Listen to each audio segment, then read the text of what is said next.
செங்கல்பட்டு மாவட்டம் மாமல்லபுரத்தில் இன்றும் நாளையும் நடைபெறவுள்ள தமிழ்நாடு உலகளாவிய சுற்றுலா உச்சி மாநாட்டை முதலமைச்சர் மு.க.ஸ்டாலின் தொடங்கி வைத்து சிறப்புரையாற்றி வருகிறார். அந்த காட்சிகள் மிக சிறப்பாக ஏற்பாடு செய்திருக்கக்கூடிய இந்த துறையினுடைய அமைச்சர் ராஜேந்திரன் அவர்களுக்கும்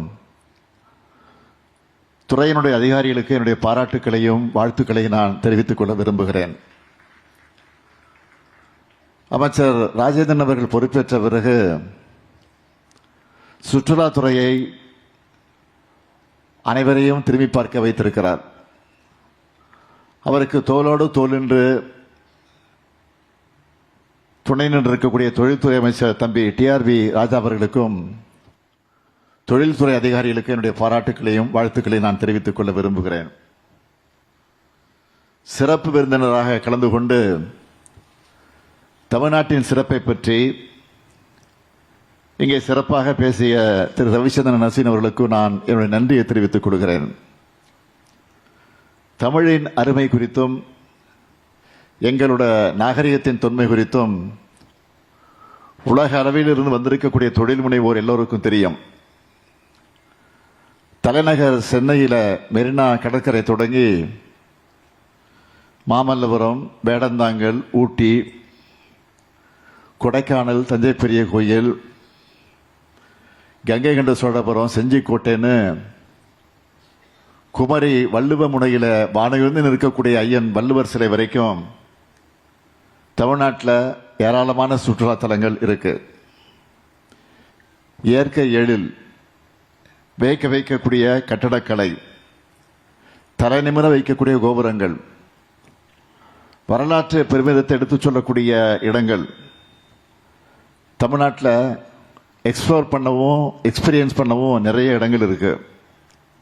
பொதுவாக நம்ம வெளிநாடுகளுக்கு பயணம் செய்யும்போது பெரும்பாலான நாடுகளில் தன்னுடைய பாரம்பரிய கலைகள்னு சில கலை நிகழ்ச்சிகளை நடத்தி காட்டுவாங்க.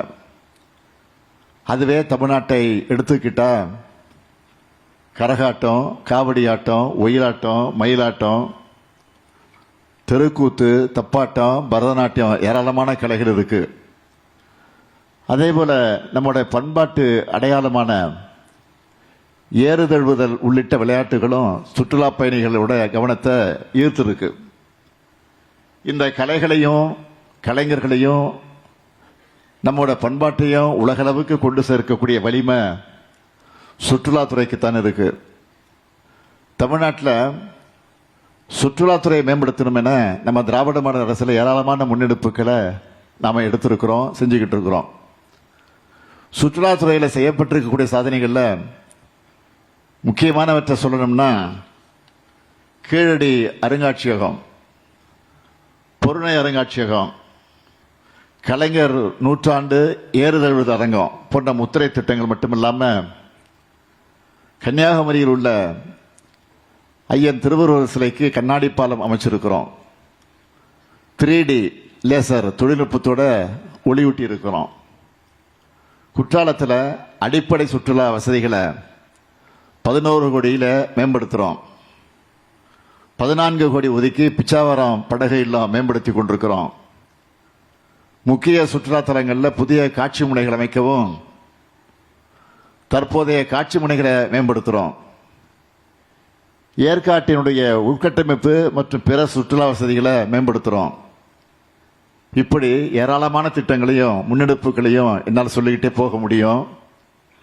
இதோட தொடர்ச்சியாக தான் இந்த நிகழ்ச்சி மூலமாக பூம்புகாரில் ஏற்பட்டிருக்கக்கூடிய பல்வேறு அடிப்படை வசதிகள், சிதம்பரத்தில் கட்டப்பட்டுள்ள தமிழ்நாடு சுற்றுலா வளர்ச்சி கழகத்தினுடைய ஓட்டல், மாமல்லபுரம் மரகத பூங்காவில் ஒளிரும் பூங்கா மற்றும் பிற பொழுதுபோக்கு அம்சங்கள் ஆகியவற்றை துவக்கி வச்சு திருக்கடையூரில் தமிழ்நாடு ஓட்டலுக்கு உணவகம் கட்டுறதுக்கும் தரங்கம்பாடியில் பல்வேறு சுற்றுலா வசதிகளை மேற்கொள்ளவும் அடிக்கல் நாட்டியிருக்கேன். இப்படி கடந்த 5 ஆண்டுகளில் சுற்றுலாத்துறையுடைய மேம்பாட்டுக்காக 612 கோடியே 18 லட்சம் ரூபாயை ஒதுக்கி இருக்கிறோம். இதோட ரிசல்ட் என்ன தெரியுமா? கடந்த 5 ஆண்டுகளில் 128 கோடியே 97 லட்சம் உள்நாட்டு சுற்றுலா பயணிகளும் சுமார் 45 லட்சம் வெளிநாட்டு சுற்றுலா பயணிகளும் தமிழ்நாட்டுக்கு வந்திருக்கிறாங்க. ஆனால் இது போதாது. தமிழ்நாட்டை நோக்கி சுற்றுலா பயணிகள் இன்னும் அதிகமாக வரணும். யாதும் ஊரே யாவரும் கேளீர்னு உலகத்தில் இருக்கக்கூடிய அத்தனை மக்களையும் உறவினர்களாக நினைச்சு அன்போடவும் நட்போடவும் பழகவும் தான் தமிழ்நாட்டு மக்கள். அதனால வெளி மாநில மக்களும் வெளிநாட்டு மக்களும் தமிழ்நாட்டுக்கு அதிகமாக வரணும். இங்கே சிறப்பான போக்குவரத்து வசதிகள் இருக்கு. சுற்றுலா பயணிகளுக்கு பாதுகாப்பான மாநிலமாக இருக்கு. சாகச சுற்றுலா, பொழுதுபோக்கு சுற்றுலா, கேரவன் சுற்றுலா, கிராமிய மற்றும் மலைத்தோட்டப்பை சுற்றுலா, கடலோர சுற்றுலா, பண்பாட்டு சுற்றுலா, மருத்துவம் மற்றும் உடல்நலம் பேணும் சுற்றுலா, ஆன்மீக சுற்றுலா, சுற்றுச்சூழல் சுற்றுலா, பாரம்பரிய சுற்றுலா, திரைப்பட சுற்றுலா, கூட்டங்கள், ஊக்கத்தொகைகள், மாநாடுகள் மற்றும் கண்காட்சிகள் சுற்றுலான்னு 12 முன்னுரிமை சுற்றுலா பிரிவுகளை வளர்ச்சியை மேம்படுத்த தமிழ்நாடு சுற்றுலா கொள்கை 2003 வெளியிட்டிருக்கிறோம். அனைத்து தகுதியான சுற்றுலா திட்டங்களுக்கும் சிங்கிள் விண்டோ அனுமதியோடு கூடிய நெறிப்படுத்தப்பட்ட ஒப்புதல் செயல்முறை மேற்கொள்ளப்படும். அது மட்டுமல்ல, சுற்றுலாத்துறையில் தனியார் முதலீட்டை ஊக்குவிப்பதற்கு சுற்றுலாவை சார்ந்த 13 தகுதியான திட்டங்களை தேர்ந்தெடுத்திருக்கிறோம். நிறுவனங்களோட முதலீட்டு திட்டங்கள் அடிப்படையில் 3 வகையாக வகைப்படுத்தி முதலீட்டு மானியம், கூடுதல் முதலீட்டு மானியம், கட்டமைப்பு ஊக்கத்தொகை மற்றும் மின் பயன்பாட்டில் கட்டண சலுகை போன்ற முக்கிய சலுகைகள் வழங்கப்படும். இதையெல்லாம் உலக அளவில் கொண்டு சேர்க்க இந்த தமிழ்நாடு உலகளாவிய சுற்றுலா உச்சி மாநாடு நிச்சயம் துணை நிற்கும். சுற்றுலா வணிகத்தில் அதிகமான தனியார் முதலீடுகளை ஈர்க்கிறது. இந்தியாவோட சிறந்த சுற்றுலா முதலீட்டு தலமாக தமிழ்நாட்டை தலைநிமிர்த்துறது. தனியார் முதலீட்டாளர்கள், சுற்றுலா நடத்தக்கூடியவர்கள், மேம்படுத்தக்கூடியவர்கள் மற்றும் தொழில்துறை பங்குதாரர்களை ஒரே தளத்தின் கீழ் அரசுடன் ஒன்றிணைப்பது மற்றும் வருவாய் வழிகளை விரிவுபடுத்தும் புதுமையான சுற்றுலா தயாரிப்புகள் மற்றும் உட்கட்டமைப்புகளை திட்டங்களை ஊக்குவிக்கிறது ஆகிய இந்த மாநாட்டுடைய நோக்கங்கள் நிறைவேறக்கூடிய வகையில் எல்லாரும் துணை நிற்கணும் என்று கேட்டு, இந்த உச்சி மாநாட்டில் பல்வேறு சுற்றுலா பிரிவுகளில் 22,794 கோடியே 28 லட்சம் ரூபாய்க்கான உறுதியளிக்கப்பட்ட முதலீடு, 65,937 பேருக்கு உறுதியளிக்கப்பட்ட வேலைவாய்ப்புகளை உருவாக்கும் 128 புரிந்துணர்வு ஒப்பந்தங்கள் மேற்கொள்ளப்பட்டிருக்கு. தமிழ்நாட்டின் மீதும் நமது திராவிட மாடல் அரசின் மீதும் நம்பிக்கை வச்சு முதலீடு செய்ய வந்திருக்கக்கூடிய அத்தனை முதலீட்டாளர்களுக்கும் நான் நன்றியை தெரிவிச்சுக்கிறேன். உங்களுக்கு தேவையான எல்லா ஆதரவு சேவைகளையும் எங்களோட அரசு நிச்சயமாக உறுதியாக வழங்கும் என்று உறுதியளிக்கிறேன். அது மட்டுமல்ல, இந்த மாநாட்டின் முக்கியமான 3 அறிவிப்புகளை நான் வெளியிட விரும்புகிறேன். முதல் அறிவிப்பு, உலக சுற்றுலா வரைபடத்தில் கலை மற்றும் பண்பாட்டு சுற்றுலா தலமாக தமிழ்நாடு இடம்பெற முதல் முறையாக அடுத்த ஆண்டு ஜனவரி மாதத்தில் தமிழ் பினாலே நடத்தப்படும்.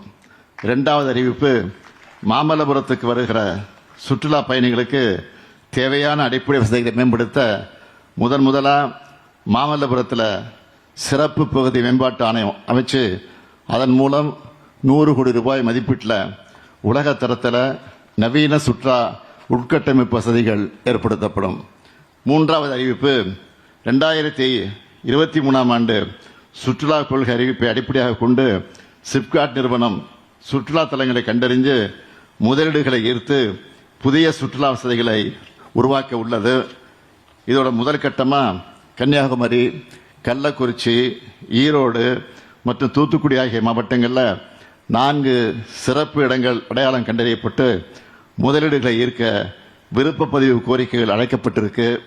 அடுத்து 2ஆம் கட்டமாக தமிழ்நாடு முழுக்க 31 இடங்கள் தேர்ந்தெடுக்கப்பட்டிருக்கு. இவை நகர்ப்புற சுற்றுலா, சிறப்பு அனுபவ சுற்றுலா, பெரிய சுற்றுலா மையங்கள்னு பிரிக்கப்பட்டு இது தங்குமிடங்கள், தீம் பார்க்குகள், கேம்பிங் சைட்ஸ், இயற்கை அனுபவ தங்குமிடங்கள் ஆகியவை ஏற்படுத்தப்பட உள்ளது. இதனால் தமிழ்நாடு முழுக்க பல லட்சம் பேருக்கு வேலை வாய்ப்புகள் உருவாகும் என்று மகிழ்ச்சியோடு நான் தெரிவித்துக் கொள்கிறேன்.